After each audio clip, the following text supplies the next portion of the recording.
Bonjour, aujourd'hui donc je vais vous présenter comment vous pouvez changer l'élastique donc sur la Car Power 100 télescopique. Déjà vous allez commencer par dévisser le bouchon qui est sur la partie basse. Hop. Ensuite vous allez prendre le sion. Voilà. Je vais poser la canne. Donc, suffit que votre élastique s'est abîmé. Donc, en général, vous allez avoir donc sur le sion, vous allez avoir l'embase qui va être restée donc bloquée à l'intérieur. Donc, à partir de là, vous pouvez réutiliser l'embase sans aucun problème. Ensuite, vous avez l'élastique à l'intérieur. Donc, c'est un élastique jaune en 2,7 mm. Donc là, vous avez juste à reprendre donc une bobine d'élastique. Et ensuite, il va vous manquer donc le fixe-ligne, qui est un fixe-ligne en taille 2,5, qui est ici.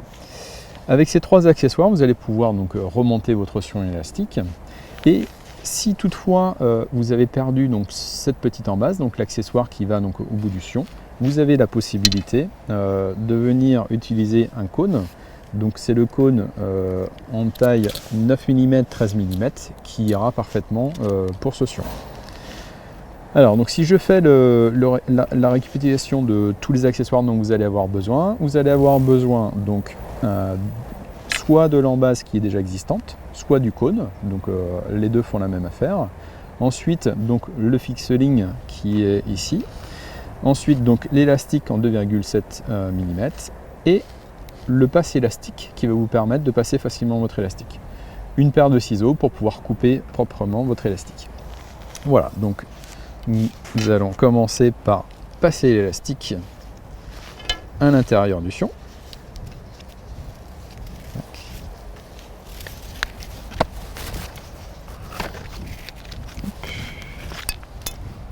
Voilà.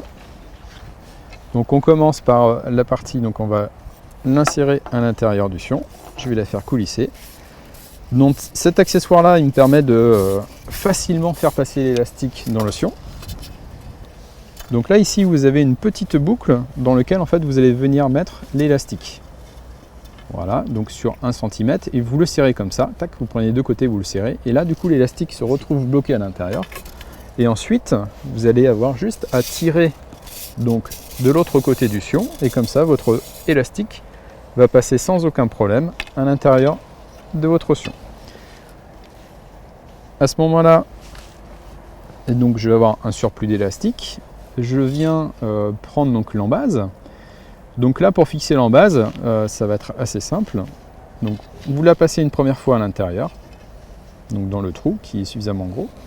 Vous la reprenez, vous la passez une deuxième fois à l'intérieur, ce qui vous fait l'équivalent d'une boucle.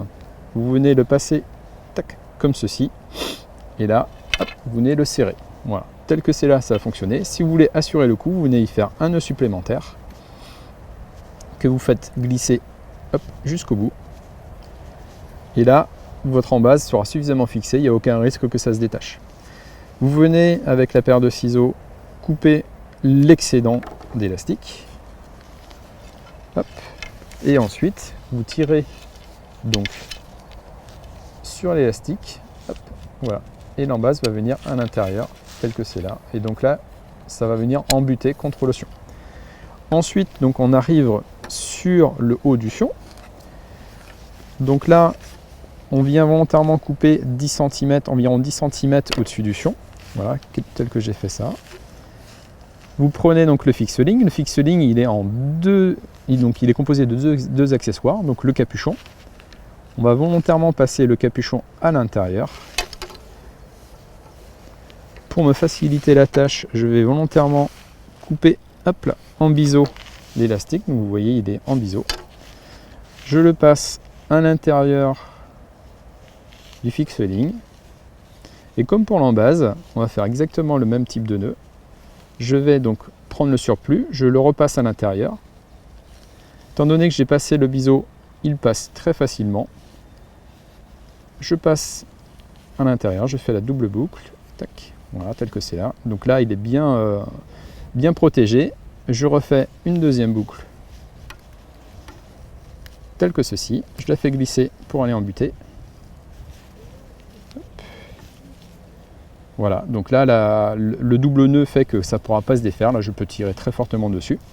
Je viens, comme pour la partie basse, couper l'excédent. Voilà. Et ensuite, je viens fixer. Donc là, je suis venu remettre le capuchon sur le nœud. Donc comme ça, tout est protégé et tout tient. Donc là, maintenant, vous avez un élastique donc, qui sera adapté pour pouvoir pêcher des beaux poissons. Si toutefois, vous trouvez que votre élastique n'est pas assez tendu, vous avez la possibilité de le retendre en refaisant le nœud sur la partie basse. Donc là, dans ces cas-là, la petite astuce, c'est de faire des tours autour de votre doigt. Vous recoupez si besoin votre élastique.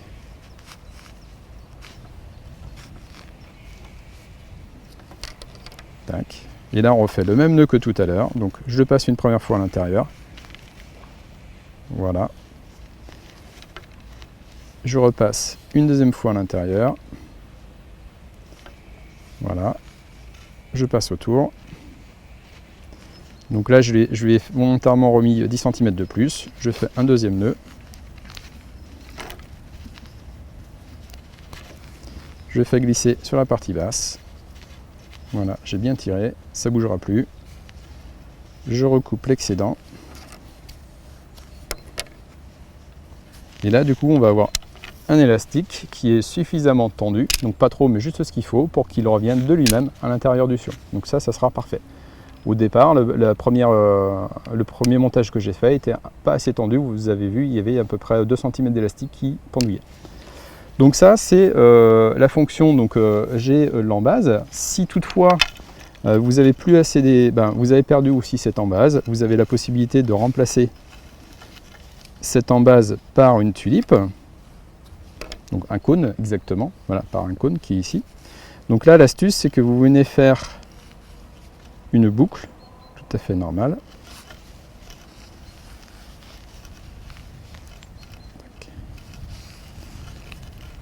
Voilà, donc là une boucle, vraiment une boucle très simple. Et ensuite, vous venez passer à l'intérieur de l'échelle. Vous venez couper l'excédent d'élastique.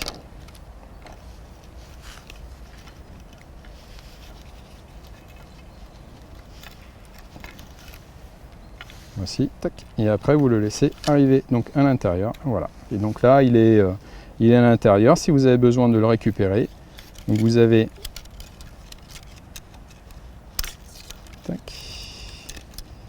l'accessoire qui permet d'aller le chercher. Donc vous voyez, en fait, il est venu se bloquer, se loger à l'intérieur de la petite encoche et ça va très bien. Voilà, ensuite, donc, vous n'avez plus qu'à la remettre à l'intérieur de la canne. Donc par l'arrière, vous venez refermer le capuchon et là, vous allez être de nouveau prêt à utiliser votre canne sans aucun problème. Donc l'élément 2 de la canne est suffisamment gros pour pouvoir laisser passer le fixeling qui est adapté. Donc voilà, donc là ça s'emmanche, il n'y a aucun problème, vous pouvez retourner pêcher. Donc utilisez cette Carp Over 100.